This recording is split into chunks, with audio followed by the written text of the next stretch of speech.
For this entire theory, I want you to keep in mind Naruto and what he represents for the Boruto story. The embodiment of love. I made a post explaining how love can cause suffering and how characters who can overcome this suffering will be that much closer to ascending in a healthy manner. And I talked about characters who will fall into obsession and try to force ascension in an unhealthy manner. Examples being Sarada/Mitsuki who have overcome and Code/Kawaki who are still suffering. There are characters, however, who have found some sort of bypass for this progression.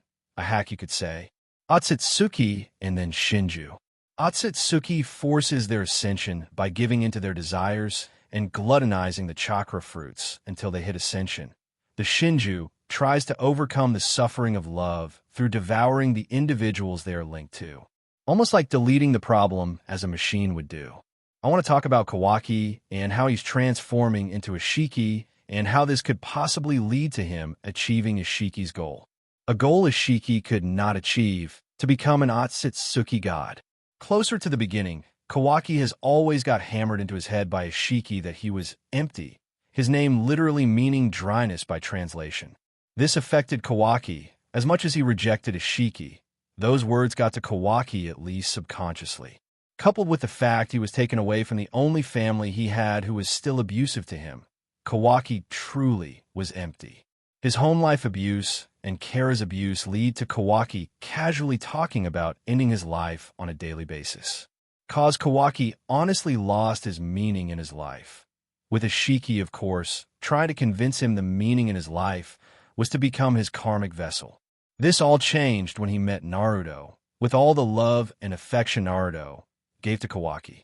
Yes, it took a while, but we ourselves know that Naruto has a way with people, and not only did he fill Kawaki's void empty of love, but Kawaki ended up latching onto Naruto to the point of obsession.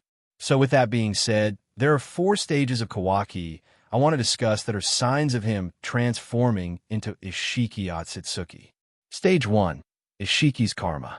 Obviously, with Isshiki's DNA and genetics being inserted onto Kawaki, this is not only a symbolic representation of Kawaki becoming Isshiki, but also it's a power-up for Kawaki to eventually utilize his powers too. He has Ishiki's powers. Stage 2. Ishiki's mindset of power.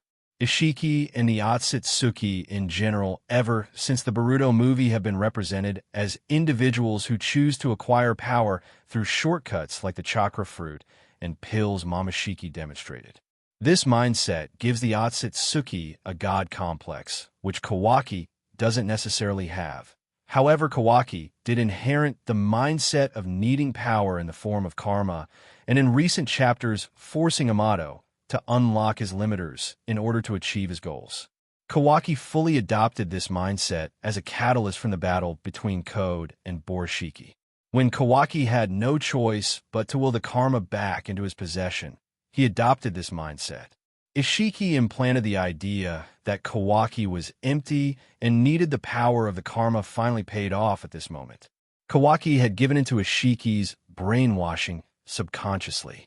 He thinks like Isshiki. Stage 3. Ishiki's life experience. So now we're diving into theory territory. Code mentioned how the karma allows the user to acquire the experience of the Otsutsuki that implanted the mark in the individual.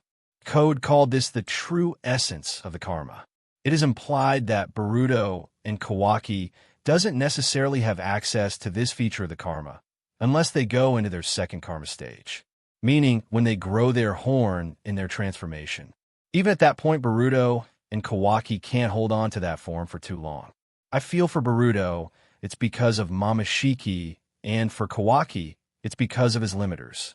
I suspect this because the V-Jump cover showed Kawaki using the staff, and that is a sign that he has acquired Ishiki's battle experience. This also catches Kawaki up to Boruto, not only physically, but also battle experience-wise. Actually, Kawaki will be way ahead of Boruto. Clearly, this is another physical representation of Kawaki's becoming of Isshiki in the form of another power-up. He now moves like Isshiki. Stage 4. Ishiki's goal. Even further down theory, I believe Kawaki will hit a point where he is running out of options. He'll be put into a corner and won't be able to keep the world safe. And by the world, I mean Naruto's home. If there comes a threat that forces Kawaki into this kind of corner, I believe he will then draw the conclusion that he needs to devour a chakra fruit. This is my speculation, but I believe Isshiki's true goal when he came to Earth wasn't just to devour the fruit, but devour a fruit that had Shirbai's genetics fused with it. Isshiki probably felt this was a shortcut to godhood. I also believe omnipotence is being built up to be the in-game power of the series. Ida's version of the ability is most likely watered down. I'm not completely sure how the true ability used by an Otsutsuki god would work, but if it truly alters reality, then I can see Kawaki trying to acquire this power in order to make the ultimate wish to protect Naruto. I'm not saying he's going to achieve this goal, but I feel he will come to this conclusion, similar to Eren Yeager and Aodi. Kawaki now lives like Isshiki. Shirbai's obsession. Shirbai is the one character in the entire franchise that is supposedly obsessed over power and achieve their goals. I made a theory post explaining how I feel this is considered the wrong path and how Shirbai has taken a twisted path toward enlightenment. For one, I don't think he's achieved enlightenment if he did go about things this way. Maybe he's in a different place, but there wouldn't be a lesson in this if he achieved power in this way. Because this is a forced ascension. You can't just force an enlightenment. That's not how it's supposed to work. However, Shirbai somehow ended up being successful. I believe in a sense he's become almost like an anti-Buddha kind of character. A twist or a flip Kishimoto is pulling. I also feel Kawaki is on a similar path as well. The point of this post was to talk about Kawaki's transformation into the very thing he opposed, and that's Isshiki. However, indirectly in doing so, he's developing the Otsutsuki philosophy. Developing that philosophy places him on the same path Shirbai took, a depraved path that ended in complete and total destruction in many lives in the process. Shirbai's path. There's one last question I want to end this post with. Would you consider Shirbai's tale just a myth or the true story? Depending on what you think that answer is, we'll explain who's following Shirbai's path, Boruto or Kawaki. It's just how Shirbai ascended and the path he took to get there is what bothers me. If he did it the way he described, then Kawaki is following his path. But if he somehow sprayed and found another path, then this is what Boruto is following. Anyways, thank you for watching. Make sure to subscribe for more such videos.